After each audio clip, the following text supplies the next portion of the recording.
അടുത്തതായിട്ട് എൻ്റെ പരീക്ഷണത്തിന് ഇഷ്ടപ്പെട്ട ഒരു ക്രാഫ്റ്റാണ് കേട്ടോ. ഈ വീഡിയോ കണ്ടപ്പോൾ നിങ്ങൾക്കും ഷെയർ ചെയ്യണം തോന്നി. എന്ത് ഭംഗിയാണെന്ന് നോക്കി കേട്ടോ.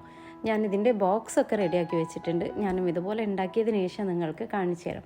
വളരെ ഭംഗിയാണ് കേട്ടോ. ലാസ്റ്റ് ഇതിൻ്റെ വരുമ്പോൾ ഈസി ആയിട്ടുള്ളൊരു മേക്കിങ്ങുമാണ്. നമുക്കിതുപോലെയുള്ള ചരടുകൾ ആമസോണും ഫ്ലിപ്കാർട്ടും മൈന്ത്ര വഴിയൊക്കെ നമുക്ക് വാങ്ങാൻ കിട്ടും.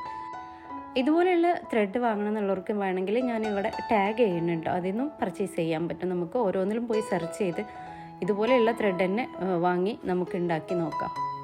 പിന്നെ ഇത് നമുക്ക് തുണി കൊണ്ടും ഇതുപോലെ ഉണ്ടാക്കിയെടുക്കാം കേട്ടോ. ഭംഗിയായിട്ട് നല്ല പട്ട പോലെ അടിച്ചിട്ട് ഇതുപോലെ ചെയ്തെടുക്കാൻ പറ്റും. നല്ല പാകത്ത് ബോക്സ് തിരഞ്ഞെടുക്കുക. ഒരു ഗണ്ണും അതിനുള്ള പശയും പിന്നെ ഇതുപോലെ കുറച്ച് ചട്ടകൾ. നമുക്ക് ചാർട്ട് പേപ്പറൊക്കെ ഉണ്ടായാൽ വളരെ സുഖമായിട്ട് ഇതുപോലെ ഒട്ടിച്ചെടുക്കാം കേട്ടോ. വളരെ കറക്റ്റായിട്ട് വെട്ടിയെടുത്ത് ഇതുപോലെ പശ തേച്ച് എല്ലാ ഭാഗവും ഫിനിഷ് ചെയ്ത് കൊടുക്കുക. എന്നാൽ നമുക്ക് അലമാരകളൊക്കെ ഭംഗിയാക്കി വെക്കാനും ഓപ്പൺ ആയിട്ടുള്ള അലമാരകളിലൊക്കെ നല്ല ഭംഗിയോടെ ഇങ്ങനെയുള്ള കൊട്ടകൾ സെറ്റ് ചെയ്യാൻ പറ്റും. പിന്നെ ഈ റൗണ്ട് ഇതുപോലെ നമുക്ക് ഓൺലൈനിൽ വാങ്ങാൻ കിട്ടും. അതിമേലും ഇതുപോലെ നൂല് ചുറ്റിയിട്ട് നമുക്ക് ഉണ്ടാക്കിയെടുക്കാം. അപ്പോൾ ഈ വീഡിയോ കണ്ടിട്ട് ബോക്സ് ഇതുപോലെ ഉണ്ടാക്കിയാൽ നിങ്ങൾ കമൻറ്റ് ചെയ്യണം കേട്ടോ. എല്ലാവർക്കും നന്ദി.